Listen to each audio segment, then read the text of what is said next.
Tugas kita cuma bagaimana setiap hari cari duit, cari orang sebanyak-banyaknya untuk menegakkan program negara. Kami tidak dididik untuk beragama. Kami dididik menjadi negarawan. Bagaimana negara Islam harus tegak di Indonesia. Jadi kita harus totalitas dalam berjuang. Aplikasi surat inna sholati wa nusuki wa mahyaya wa mamati lillahi rabbil alamin. Salatku, matiku semua milik Allah. Allah itu adalah pimpinan kita, wakil Allah di muka bumi. Sami'na wa ta'na. Saya mendengar dan saya taat. Tidak ada istilah bertanya atau menolak. Apa yang disampaikan oleh pimpinan ya harus ditaati sepenuhnya. Mas, Anda tidak pernah merasa bersalah dengan semua itu? Di masa itu, saya bertanya apa untuk menggambarkan situasi pada saat itu Anda dan orang-orang yang Anda rekrut itu melakukan kejahatan itu tidak pernah merasa bersalah ya?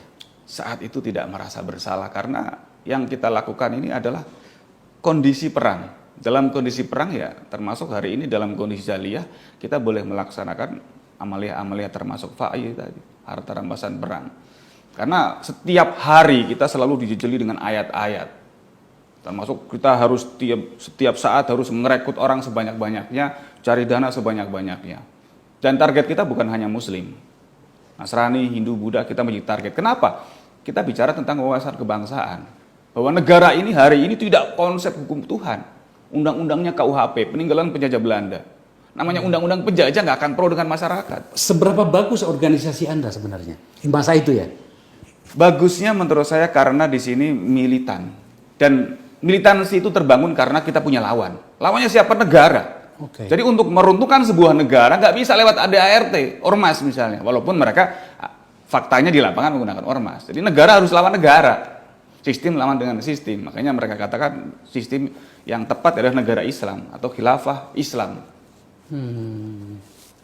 Bagaimana kemudian Anda menerjemahkan seluruh perintah-perintah para pimpinan Anda itu dengan sebuah tindakan yang sejak dari awal Anda kecil itu kan bertentangan dengan etika-etika ketimuran kita, keluarga. Saya sampai sekarang itu masih bingung sebenarnya. Saya juga bingung dulu. Saya besar di pondok pesantren. Iya. Dan saya pertama kali terlibat itu dulu saya pertama kali ke Jakarta. Saya kebetulan atlet dari Jawa Tengah, pencaksilat. Saya ikut turnamen tanggal 28, tanggal 13 ke Jakarta berencana silaturahmi kepada kawan-kawan. Dari silaturahmi itulah ternyata saya kalah dalam argumentasi. Ya, akhirnya memutuskan untuk bergabung dengan mereka. Dan saya akui memang banyak sekali hal-hal yang tidak ada di pesantren dan sekolah saya temukan di sana. Mereka mengkaji ayat-ayat. Dan pas dengan kondisi hari ini. Misalnya mereka menggunakan konsep RMU kalau di ini namanya. Rububiyah, Mulkiyah, Uluhiyah.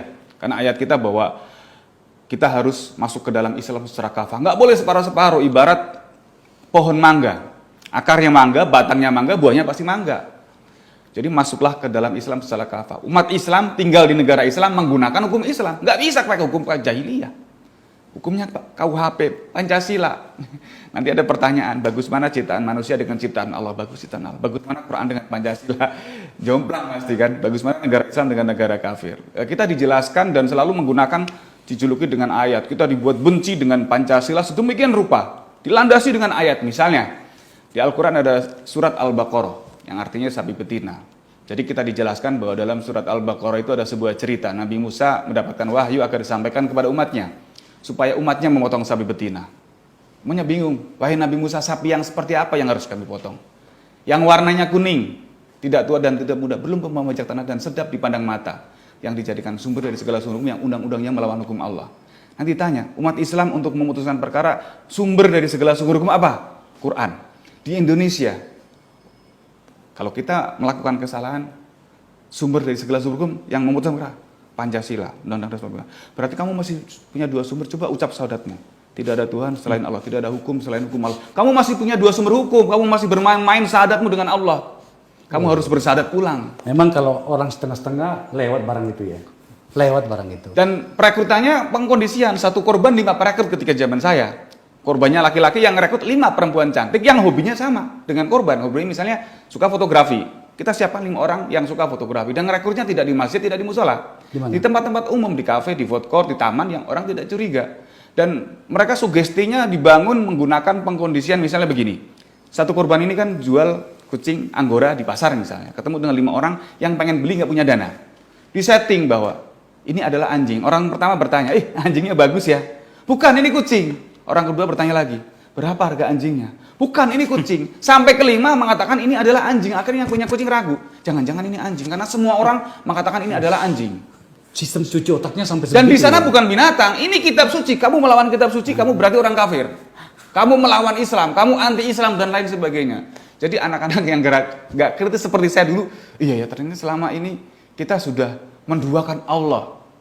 Jadi iman kita ternyata belum sah, kita harus bersyahadat ulang. Lalu apakah sudah cukup dengan iman, dengan keimanan sudah beribadah akan dijamin masuk surga? Tidak. Tadi masuklah ke dalam Islam secara kafah. Jadi akarnya iman, batangnya amal, buahnya pahala. Tidak seperti di RI. Akarnya nggak ada, batangnya licin, buahnya banyak. Panjat Pinang kalau 17 Agustus. Lambang negara kafir itu. Jadi dicocok logis sedemikian rupa. Jadi kalau kamu hanya beriman, jadi ada sebuah ayat di Al-Quran yang menceritakan orang yang beriman tapi masuk neraka jahanam. Jadi ada perintah hijrah waktu di Mekah Nabi Muhammad untuk ke Yasrib. Ini ada seorang umatnya pada saat itu nggak mau hijrah. Rumahku, usahaku di Mekah, nanti kalau ke Yasrib mau makan apa lah. Orang ini ketika terjadi peperangan mati di Mekah, masuk neraka jahanam. Dan ayatnya ada artinya kurang lebih seperti ini. Malaikat bertanya kepada orang ini yang sudah beriman tapi masuk neraka jahanam. Dalam keadaan bagaimana kamu meninggal? Kami adalah orang-orang yang tertindas di negeri Mekah. Kenapa tidak hijrah? Bumi Allah kan luas. Dan orang-orang ini adalah tempatnya neraka jahanam. Dan jahanam adalah seburuk-buruknya tempat kembali. Kita ditakut-takuti dengan ayat. Yuk kita harus hijrah ke sebuah negara baru. Karena kalau kita masih belum beriman, belum hijrah, walaupun KTP Islam, walaupun rajin ibadah, kita seperti buah apel misalnya. Yang bersih baru dipetik, masuk supermarket, itu dibungkus dengan aluminium foil, steril. Tapi apel itu tiba-tiba kita tenteng jatuh ke tempat sampah. Apel yang steril berada di tempat sampah, kira-kira nilainya apel atau sampah? Saya paham sekarang.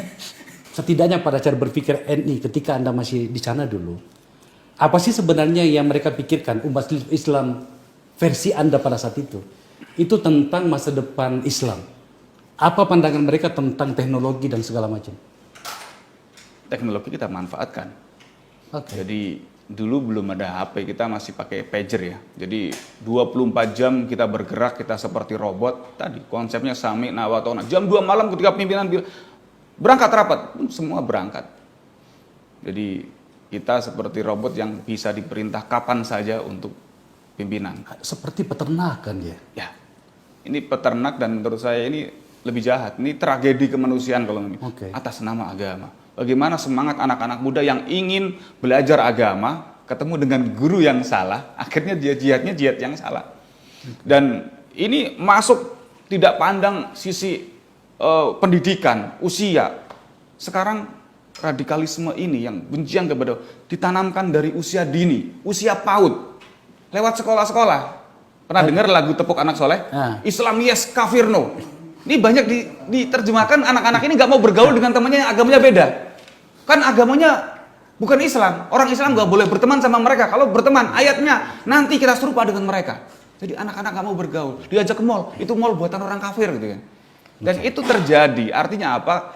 Ini seperti kasus LGBT misalnya 10 tahun yang lalu baru di TV-TV, hari ini depan mata. Kita lihat kemarin tayangan-tayangan anak-anak sudah benci kepada negara, ini Pak Jokowi negara ini, togut dan lain sebagainya. Jadi kalau kita biarkan 5 tahun, 10 tahun yang akan datang, kita bisa pecah seperti Suriah.